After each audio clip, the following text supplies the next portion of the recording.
estarmos firmes na tempestade. Eu passei a analisar esse contexto, aquilo que realmente Deus estava testificando no meu coração. E hoje as situações, hoje tudo que vemos, o problema que está assolando não só a nossa cidade, mas é o país e o mundo inteiro, é bastante trágico, é difícil, realmente a gente tem visto quanto isso tem prejudicado todo mundo, muitas pessoas, né? Até mesmo nosso lar passou por suspeita, graças a Deus, foi dado negativo nos resultados. Mas tem momentos na nossa vida, que eu acredito que não só é comigo, mas com todos nós, eu acredito que passamos por algum estreito no percurso da nossa vida. E principalmente agora, né? Com essa pandemia que tem assolado o país, o mundo, que realmente todo existe e gera automaticamente dentro do nosso coração, da nossa vida, do nosso lar, uma preocupação. Existe realmente, é natural, porque a gente tem visto aí as notícias que não são muito boas com relação àqueles que têm sido ceifados por causa desse, infelizmente, por causa desse vírus. Mas, mediante tudo isso, eu quero decorrer para os irmãos, realmente, que mediante essas tempestades que muitas vezes surgem e que têm aí assolado nossas vidas, eu quero trazer uma palavra de conforto, uma palavra de ânimo, uma palavra de realmente que venha fazer com que você se sinta confiante, você se sinta uma pessoa realmente que tenha um desejo de querer continuar a caminhar, mesmo em situações difíceis. E que em momento algum esta situação ou qualquer outra situação que venha nos atingir ou atingir o seu lar, a sua casa, você pode se lembrar que existe alguém que está ao seu lado. E eu acredito que nada melhor do que a própria palavra de Deus nos ensina e tem nos ensinado coisas profundas que realmente nos animam, nos fortalece, nos encoraja a continuar uma jornada. Eu fiquei pensando realmente em algumas situações e até Deus me levou a ver casos, situações dentro da Bíblia de pessoas que passaram por grandes terremotos, grandes tempestades no sentido na sua vida, mas que pelo fator principal dessa pessoa estar voltada para Deus, ligada em Deus, as coisas foram diferentes. O rumo da vida, a situação, por mais que a pessoa passou por essas situações difíceis, ela conseguiu vencer porque ela estava firmada em Deus. Uma pessoa que me leva a levar aos irmãos, que eu acredito que passou com um aperto bem difícil, foi a história da vida de José.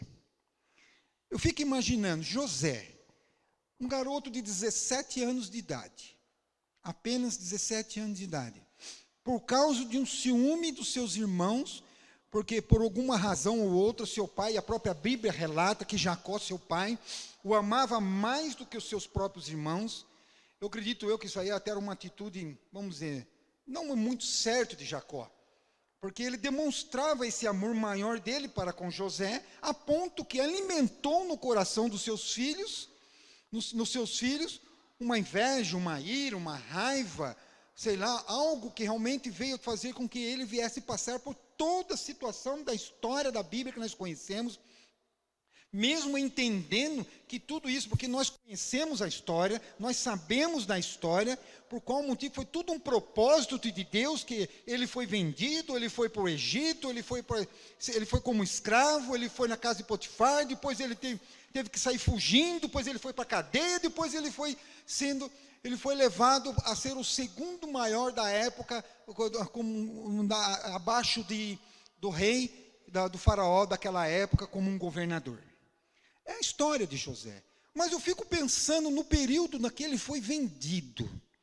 Olha a tempestade que ele passou, esse jovem, com apenas 17 anos. Quando fala assim, escravo, nós não podemos imaginar uma pessoa que vai estar com roupas novas, vai estar com acomodações bonitas, um bom banheiro, um bom prato na mesa com comidas. Quando a gente se fala de escravo, nós vamos pensar de uma pessoa que está maltrapilho, uma pessoa que passa fome, uma pessoa que geralmente é açoitado, uma pessoa que muitas vezes nem banho tem, dias e dias, porque é um escravo.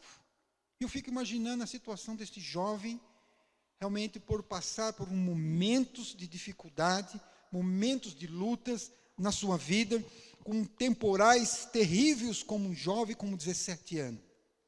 Mas nós conhecemos a história, nós conhecemos a história. Que por mais que ele passou por toda essa situação, a Bíblia nos ensina, a palavra nos ensina, que ele sempre foi uma pessoa fiel a Deus. Sempre fazia as coisas corretas, a ponto que Deus sempre, as pessoas revelavam e viam nele algo diferente. Que Deus foi destacando e foi crescendo e cada vez mais. Outras pessoas na Bíblia nós temos. E eu vejo também a vida de Ana. Antes mesmo de ela ter o filho, o pastor pregou uma palavra, trouxe uma palavra esses dias atrás, falou sobre ela. A própria Ana passou por um temporal na sua vida. Antes mesmo dela ter o filho, ela era zombada, criticada pela junto com a sua companheira lá, que ficava junto, que zombavam, criticavam, porque ela não tinha filho. E nós conhecemos a história diante de Eli. Ela foi lá, foi acusada de bêbado, foi acusada de tudo. São tempestades na vida que passaram. Mas ela estava aonde no momento da luta? Aos pés do Senhor Jesus. Outra pessoa que nós vemos que passou uma grande guerra, uma grande luta, a ponto de ela mover todo o Israel, todo o povo de Israel, para que realmente se unisse a ela, se fortalecesse a ela, juntamente com ela, para que pudessem vencer. Seria Esther. Ela sabendo que havia já alguém que estava levantando algo contra o povo de Israel, para vir matar todos os israelitas, destruir o povo de Israel. Esther percebendo essa situação, vendo essa situação, clamou ao povo, pediu que o povo se unisse com ela, em oração, em jejum, em busca da palavra, em busca de Deus, para que ela pudesse, diante do rei Assuero, para que quando ela chegasse lá, ele estendesse o cetro, ela estendesse e aceitasse o convite dela, para que realmente ela fosse fazer uma festa, convidasse ele, para que ela pudesse contar toda a história que estava acontecendo com o povo de Israel. Foi um momento de guerra, momento de tempestade que essa mulher passou.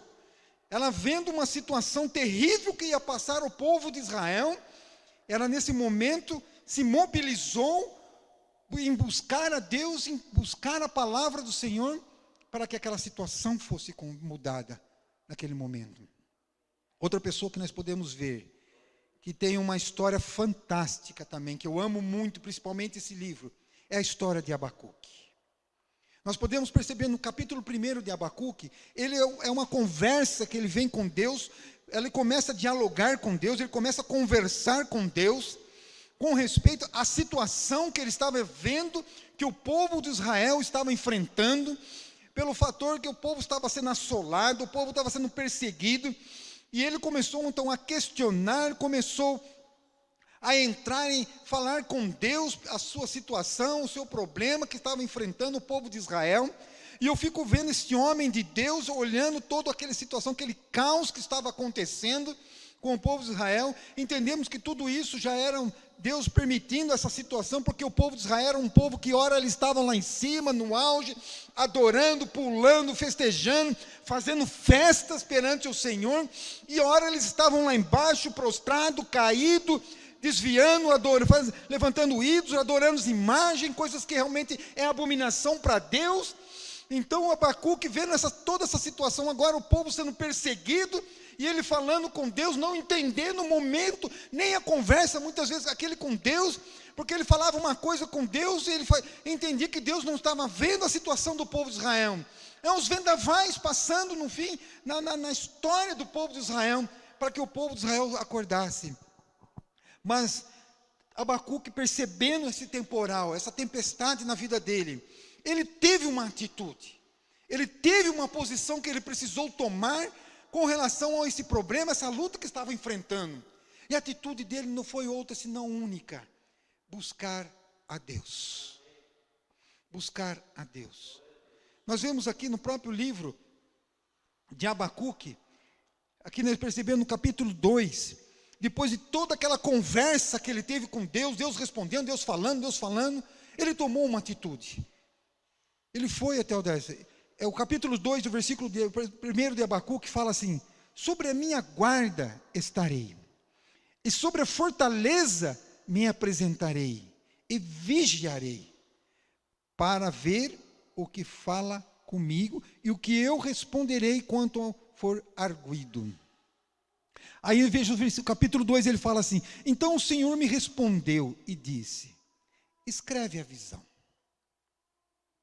Aquilo que Deus estava revelando para Abacuque, ele pede para Abacuque escrever a visão.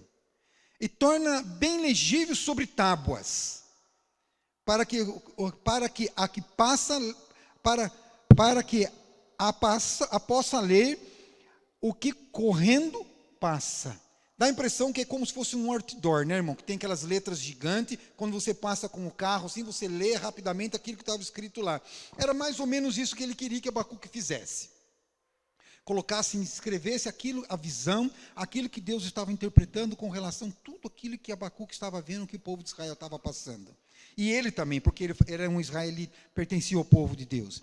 Aí Deus fala assim, porque a visão ainda é para um tempo determinado. Tudo aquilo que estava acontecendo tinha um tempo ainda. Tudo tinha um tempo.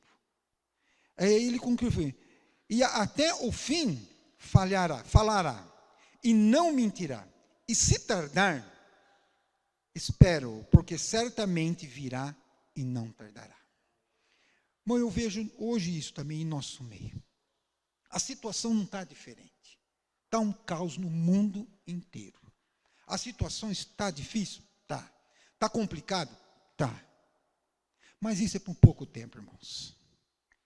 É por pouco tempo. Isso está por muito pouco tempo, porque a visão ainda é para o tempo determinado. E até o fim, isso vai cumprir. Não tem como, irmão. Isso vai acontecer, tem que acontecer, estará cumprido. Isso é cumprimento.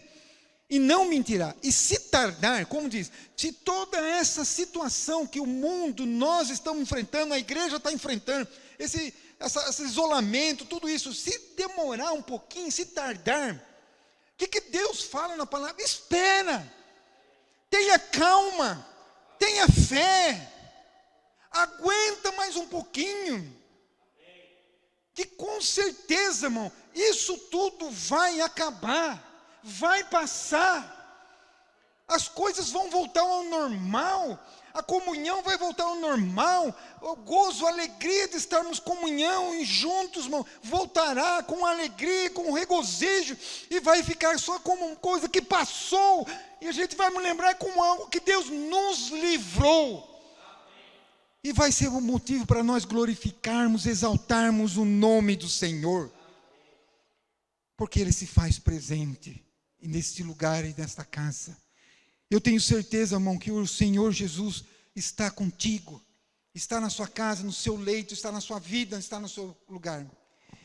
E realmente nós vemos tudo isso como realmente, porque são pessoas que colocaram um objetivo em buscar a Deus mediante uma situação difícil, de problema de tanto. O apóstolo Paulo aqui também, ele mostra algo muito interessante.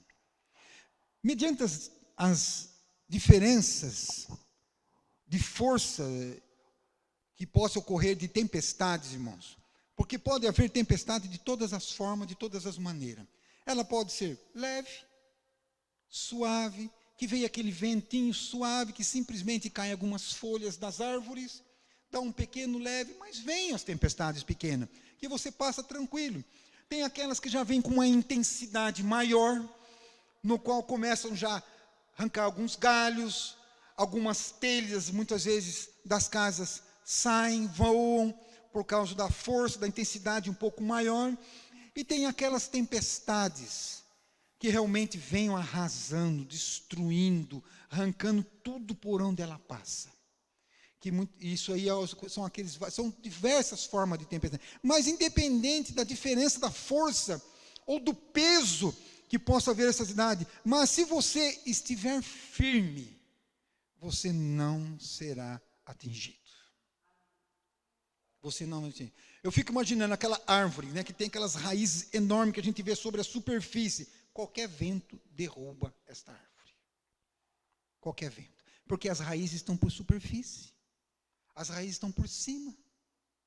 Agora, quando você pega uma palmeira, não sei se eu já ouvi falar que a palmeira, da mesma forma, do mesmo tanto que você vê ela de para cima, em termos de altura, ela tem de raiz. Tanto que tem lugares que você vê, às vezes em filme, em histórias de vendavais, que você vê que ela dobra, ela curva, mas não arranca. Ela não sai do lugar. Por quê? Porque a raiz dela está profunda. Ela vai lá nas profundezas. Ela vai bem funda. E assim não é a nossa vida, irmãos.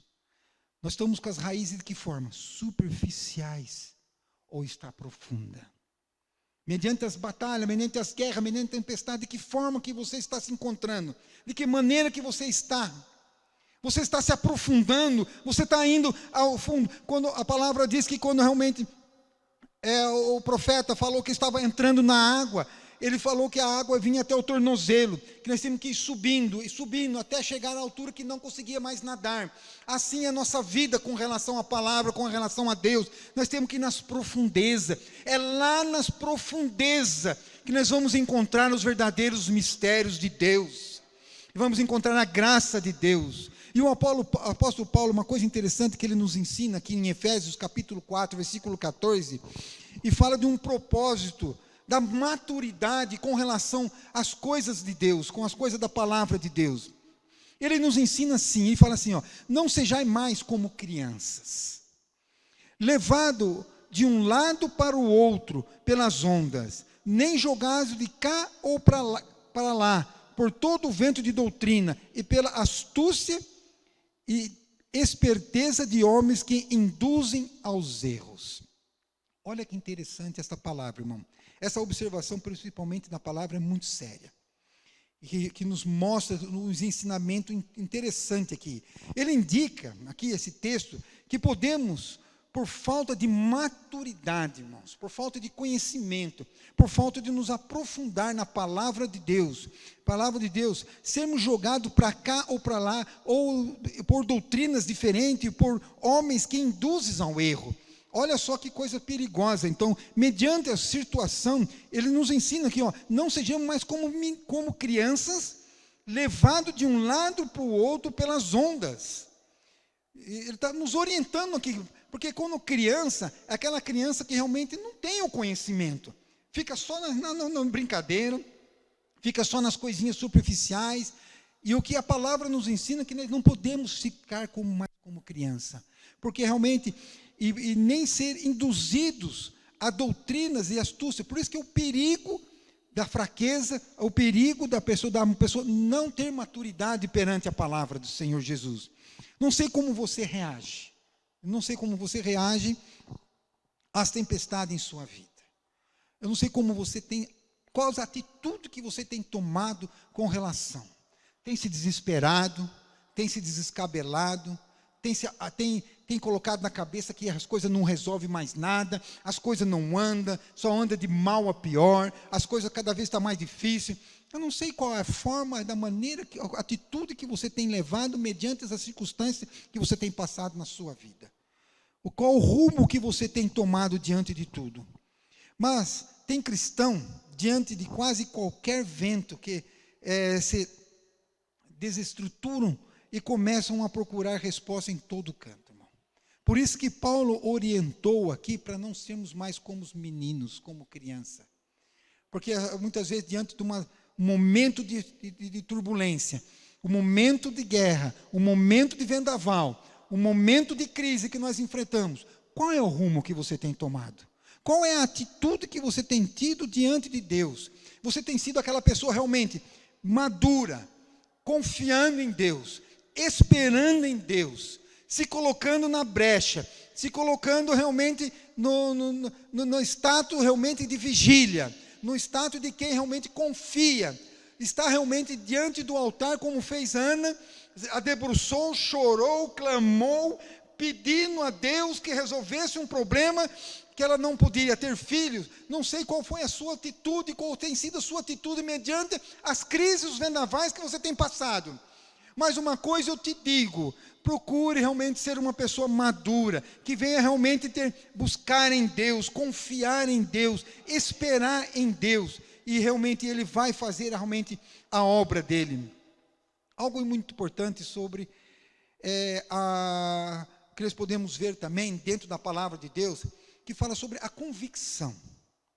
É a convicção. Paulo aqui, ele mostra para nós, dentro do texto de 2 Timóteo, capítulo 3, de 14 ao 17, que mostra algo muito importante sobre uma pessoa que tem convicção daquilo que realmente acredita, naquilo que crê. Naquilo que crê. Ele fala assim, no capítulo 3, versículo 14 e 17. Quanto a você, porém, permaneça nas coisas que aprendeu, e das quais tem convicção. Tem convicção, pois você sabe de quem o aprendeu. Porque desde criança você conhece as sagradas letras, que são capazes de torná-lo sábio para a salvação, mediante a fé em Cristo Jesus.